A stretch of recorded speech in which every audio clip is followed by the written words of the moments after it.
Friends, હું doctor Divya Tanachakiya, Trimurti ICU incharge medical officer Junagadh. આજે હું તમને ટ્યુબરક્યુલોસિસ એટલે કે ટીબી અથવા તો ક્ષયના નામે આપણે જેને ઓળખીએ છીએ તેની વિશેની માહિતી આપીશ. મિત્રો, ટીબી શું ગંભીર બીમારી છે? હા, જો ટીબીનું નિદાન અને સારવાર યોગ્ય સમયે ન કરવામાં આવે તો જીવલેણ નીવડી શકે છે. તેથી ટીબી વિશેની માહિતી જાણવી ખૂબ જ જરૂરી છે.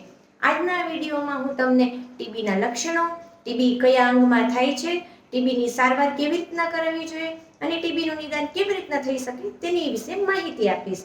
સૌપ્રથમ જાણીએ કે ટીબી એ કયા બેક્ટેરિયાથી થાય છે. તો ટીબી એ માઇકોબેક્ટેરિયમ ટ્યુબરક્યુલી નામના બેક્ટેરિયાથી થાય છે. ટીબી એ કયા અંગમાં જોવા મળે છે? મોટાભાગે ટીબી એ ફેફસાનો રોગ છે અને ફેફસામાં જોવા મળે છે. આ ઉપરાંત ટીબી એ મગજ, આંતરડા તથા હાડકામાં પણ જોવા મળે છે. હવે આપણે જાણશું કે ટીબીના લક્ષણો શું છે.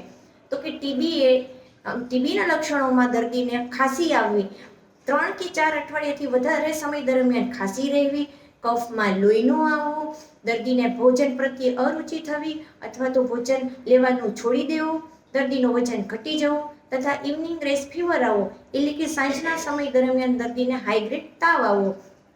જો આ લક્ષણો કોઈ પણ વ્યક્તિમાં જોવા મળે તો તે દર્દીએ તુરત જ હોસ્પિટલનો સંપર્ક કરવો જોઈએ અને ટીબીનું નિદાન કરાવવું જોઈએ. હવે આપણે જાણીશું કે ટીબીનું નિદાન કેવી રીતના થઈ શકે. તો ટીબીનું નિદાન કરાવવા માટે આપણે છાતીનો એક્સરે અથવા તો સીટી સ્કેન કરાવવો જોઈએ, તેમજ બ્લડ રિપોર્ટ્સ, કફનો ટેસ્ટ અથવા તો મોટો ટેસ્ટ કરાવવો જોઈએ. આના આધારે આપણે ટીબીનું નિદાન કરી શકીએ છીએ. હવે જાણીશું કે ટીબીનો ઈલાજ કેવી રીતના કરવાનો હોય છે. તો મોટાભાગના મિત્રો, આપણે જાણીએ છીએ કે ટીબી એ લાંબો સમય સારવાર ચાલનારી એક બીમારી છે, જેમાં ઓછામાં ઓછું 6 મહિના સુધી દર્દીએ ટીબીની ગોળીઓ લેવી પડતી હોય છે. હવે ઘણા પેશન્ટના દર્દીના સગા અમને કહે છે કે અમારી આર્થિક પરિસ્થિતિ ખૂબ નબળી છે, તો અમે 6 મહિના સુધી કેવી રીતના દવાનો ખર્ચો ઉઠાવી શકશું? તો મિત્રો, તમારે હવે ગભરાવાની જરા પણ જરૂરિયાત નથી. ટીબીની ગોળીઓ નિઃશુલ્કપણે સરકારી હોસ્પિટલમાંથી પ્રાપ્ત થાય છે, જેથી કોઈ પણ દર્દીનો જીવ આપણે બચાવી શકીએ છીએ. હવે આપણે જાણીએ કે કયા કેસમાં દર્દીને ટીબી દવા ચાલુ હોય તો પણ મટાડી શકાતી નથી.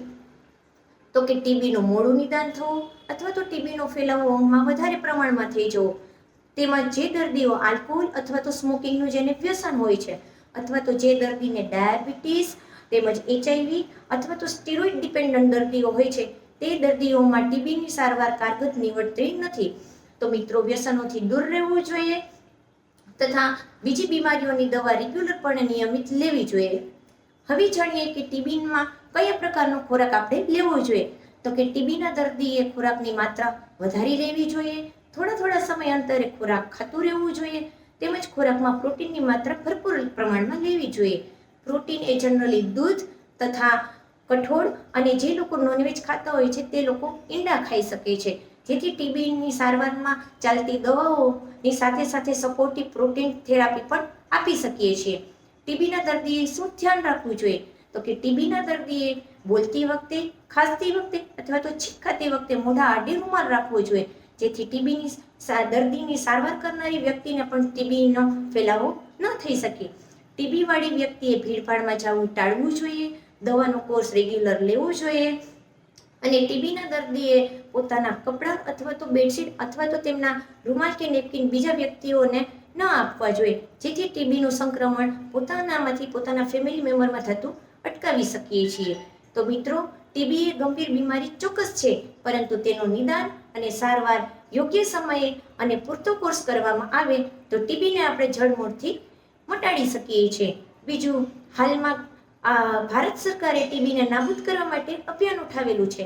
તો મિત્રો, આ માહિતી વધારે લોકો સુધી શેર કરો, જેથી આપણે ભારતને ટીબી મુક્ત બનાવી શકીએ અને આપણું યોગદાન નોંધાવી શકીએ. ફરી પાછા નવા વિડીયો સાથે મળીશું. ત્યાં સુધી ગુડ બાય ફ્રેન્ડ્સ. સ્વસ્થ રહો, મસ્ત રહો.